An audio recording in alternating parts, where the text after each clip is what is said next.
Kwa majina anaitwa Madamu Nuruma, alimaarufu jina langu la biashara Mama Mushka.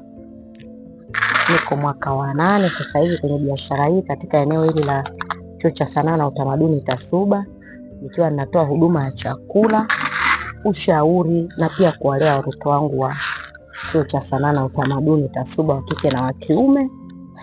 Mimi ni mama, pia ni mzazi, ni mlezi. Napenda sana kuwa na huduma na watoto wangu.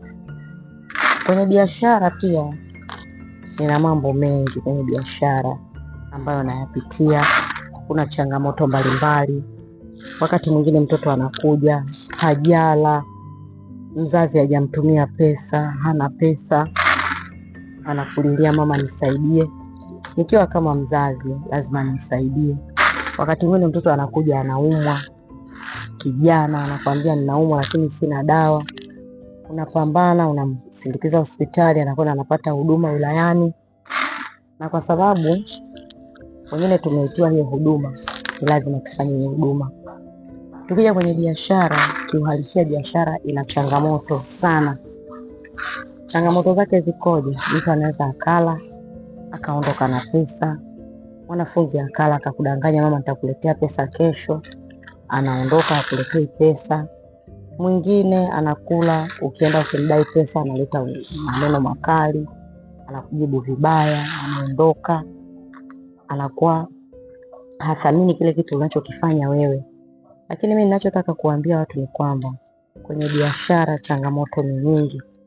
Unachotakiwa ni kuwa mvumilivu, kuwa mpambanaji, kuwa mchakarikaji kuwa mvumilivu, kuwa mchakarikaji na pia kupambana. Lakini kiuhalisia biashara ni ngumu.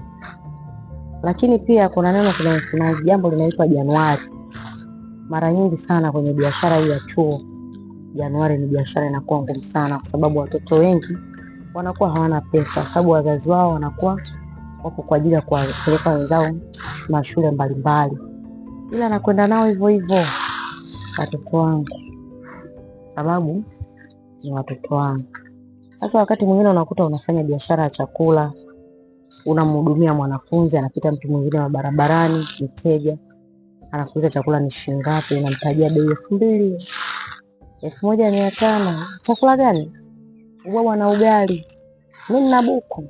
Sasa ukiangalia ugali una mboga zaidi ya 4, anakwambia nina buku.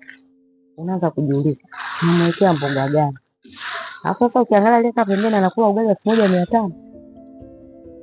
Unashindwa kumtofautisha. Lakini utafanyaje? Inabidi usiache hela ipite, pambane. Ila mimi ninachowaambia wanawake wenzangu wasikate tamaa. Biashara hata kama ina changamoto, usikate tamaa. Pambana, kuwa mvumilivu, pitia changamoto zote, lakini hakikisha unasimama na biashara yako. Cha msingi ni kuweka malengo, kuithamini pesa yako, kuwa jasiri. Hicho ndio kitu unachotakiwa katika biashara, upambane nacho. Kuwa na upendo kwa wateja wako. Hakikisha unawapenda wateja wako, unawathamini, unathamini pesa wanayokuletea. Kwa sababu usipomthamini mteja hataweza kurudi kesho. Lakini kiuhalisia biashara ina changamoto, ila na washauri wanawake wenzangu, mabinti mbalimbali, tusijibweteke, tujitume, tuweze kufanikiwa na kuwa taifa letu kiwe imara. Kila kitu hakikosi kuwa na changamoto. Asante.